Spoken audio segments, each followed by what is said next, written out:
Dans cette vidéo, je vais montrer comment apprendre une démonstration mathématique de manière simple et efficace, mais surtout l'apprendre à vie.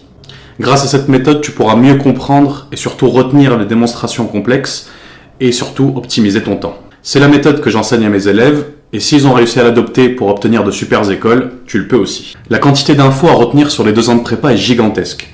Entre les définitions, les théorèmes, les formules, les techniques de calcul, etc., ça fait déjà beaucoup. Mais en plus, il y a les démonstrations.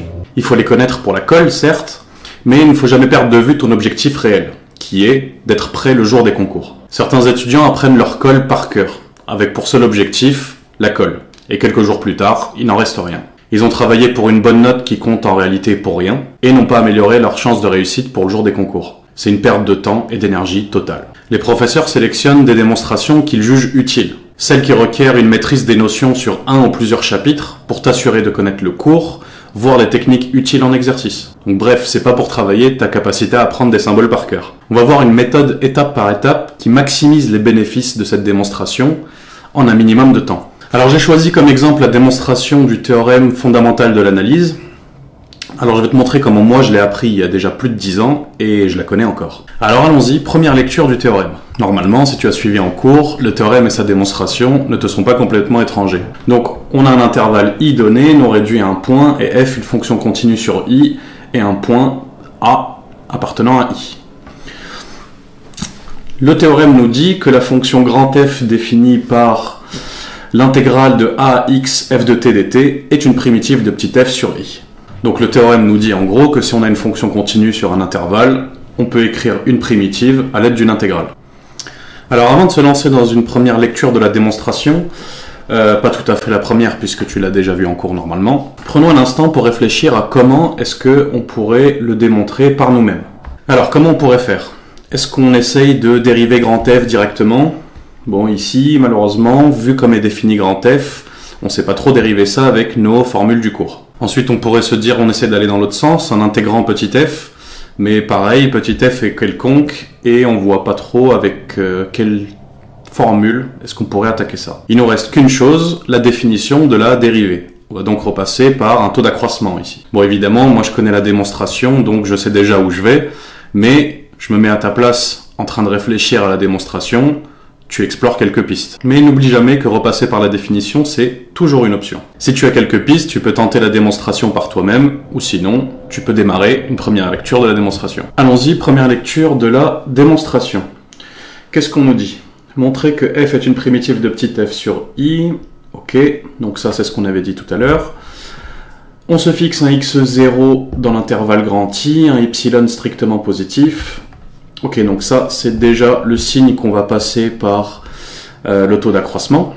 Et on se donne un epsilon strictement positif, donc on va probablement passer par la définition même de la limite. Alors, quelle limite? On va voir ça ensemble. Ensuite, on nous dit, on sait qu'il existe un alpha strictement positif tel que valeur absolue de x0 moins t inférieure à alpha implique que la valeur absolue de f de x0 moins f de t est inférieur à epsilon. En fait, ce qu'on utilise, c'est la définition de la continuité de petit f, qui est notre seule hypothèse. Si on l'a pas reconnue, petite note à soi-même pour revoir la définition de la continuité. Mais ici, il n'y a pas 40 options possibles, vu qu'il n'y a qu'une seule hypothèse, qui est la continuité de f. Donc, pas beaucoup d'options. Voilà comment on peut se repérer durant une première lecture d'une démonstration. Ensuite, on nous dit, maintenant, on va écrire t égale x0 plus h appartenant à i. On utilise la relation de Chasles de l'intégrale pour écrire ok. Alors ici on voit qu'on encadre la valeur absolue de grand F de x0 plus h moins f de x0 sur h moins petit f de x0. Donc en gros le taux d'accroissement de grand F en x0 moins petit f de x0, le tout en valeur absolue. Donc je vois ici qu'on majore la valeur absolue du taux d'accroissement de grand F moins petit f de x0. Je vais passer sur les étapes de calcul pour l'instant parce que ce qui m'intéresse c'est de voir où on veut en venir. Et je vais tout en bas et je vois qu'on a cette dernière majoration qui est égale, on me dit un peu plus bas, à epsilon. Ok, donc je vois que tout ça c'est pour montrer que c'est plus petit qu'epsilon. Autrement dit, je suis en train de comprendre qu'on est en train de montrer que ce taux d'accroissement est en train de converger vers petit f de x0. c'est-à-dire par la définition de la dérivabilité que grand f est dérivable en x0 de dériver petit f de x0. On a fait ça donc pour un x0 quelconque dans i, ce qui veut dire que grand f est une primitive de petit f sur i. Donc là on a compris en gros le procédé de la démonstration, on passe par le taux d'accroissement et la définition par les epsilon pour faire nos majorations. On voit qu'il y a des manipulations intégrales, on va y venir en détail dans la partie sur les calculs, mais voilà. À ce stade, j'ai donc compris grosso modo comment fonctionnait la démonstration. Si on n'a pas compris le procédé de la démonstration à ce stade, bon bah on recommence, et si au bout de la énième fois tu as toujours pas compris, tu peux demander à un camarade ou à ton prof de t'expliquer comment la démonstration fonctionne. D'où l'importance de s'y prendre à l'avance. Deuxième étape, maintenant on va passer aux détails de calcul, que j'ai sauté juste avant. Alors regardons plus précisément ce qui se passe de la première à la deuxième étape.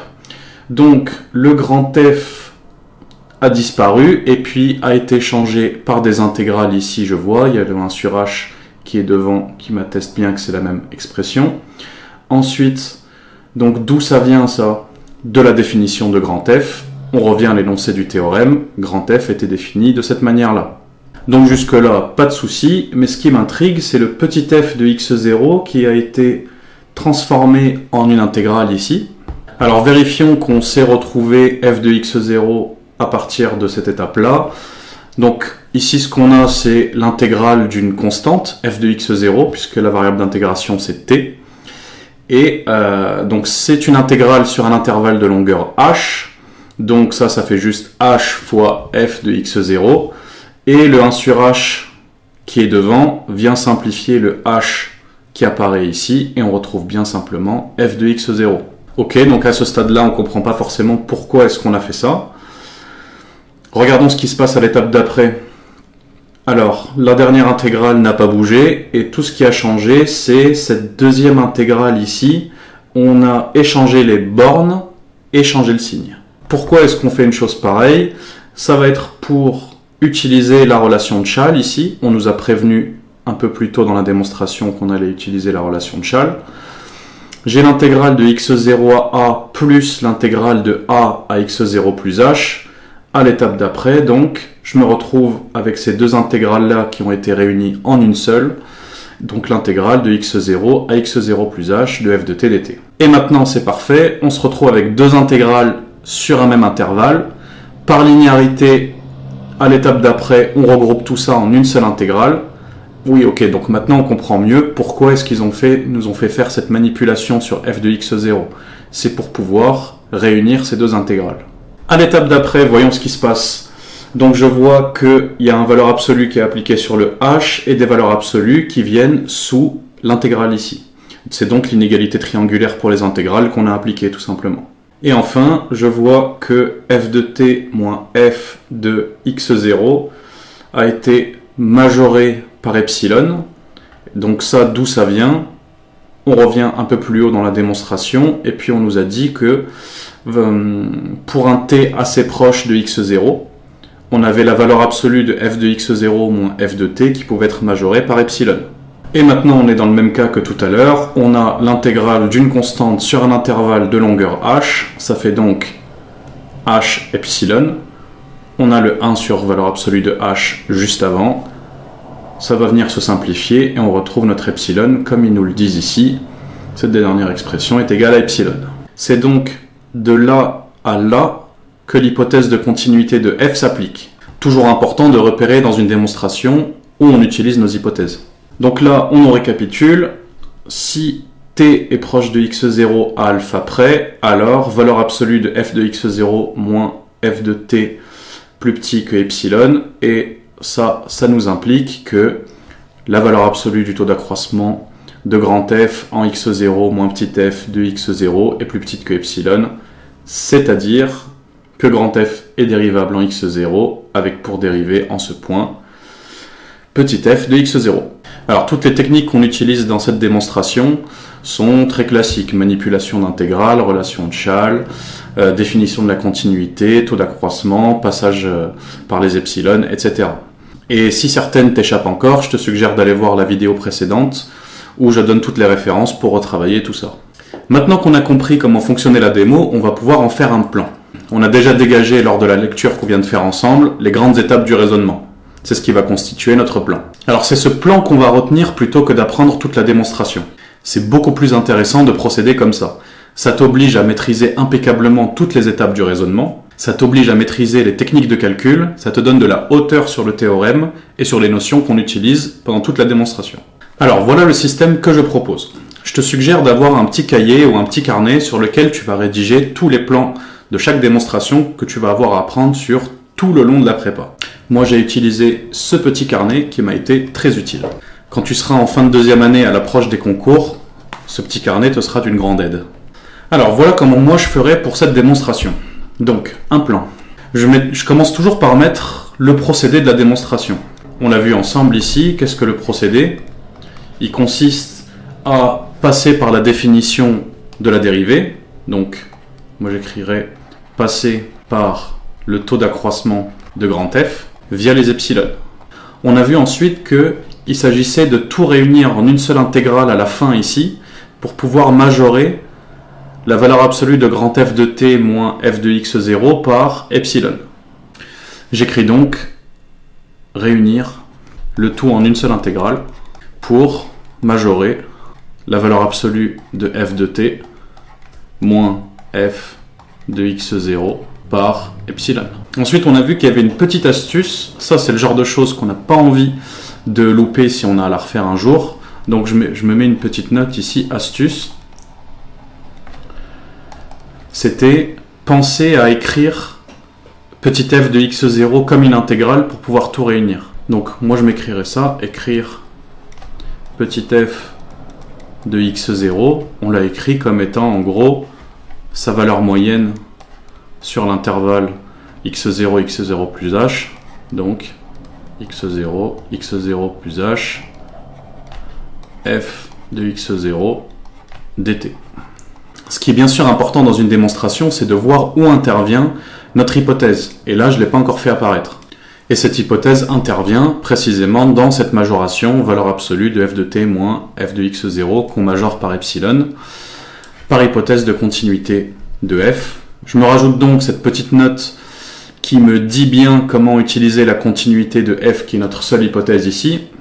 Et surtout, cette hypothèse, faut pas oublier ça, c'est qu'elle permet de dégager le fameux alpha ici.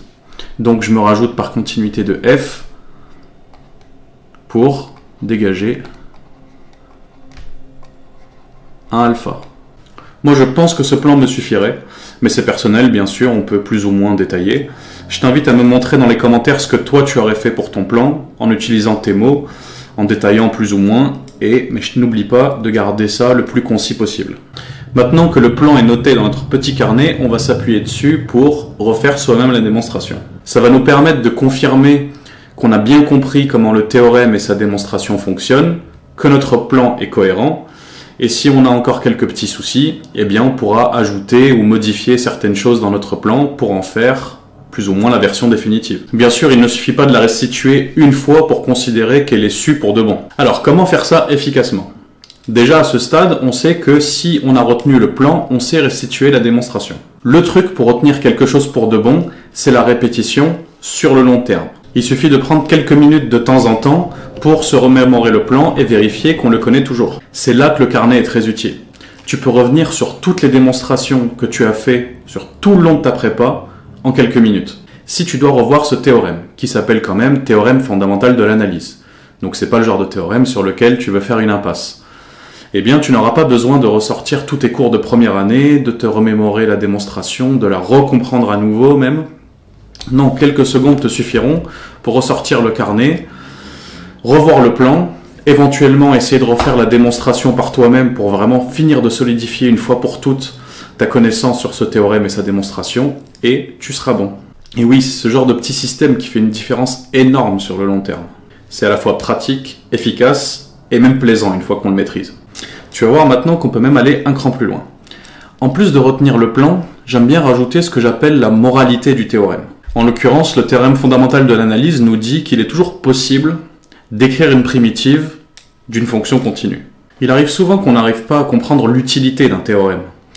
Être capable de dégager cette moralité, ça permet de s'assurer qu'on pourra penser au théorème dans une situation précise. En l'occurrence, avec ce théorème, si je dois écrire à un moment une primitive d'une fonction dont je ne sais pas donner de primitive, le théorème me dit « tu peux le faire via cette méthode ».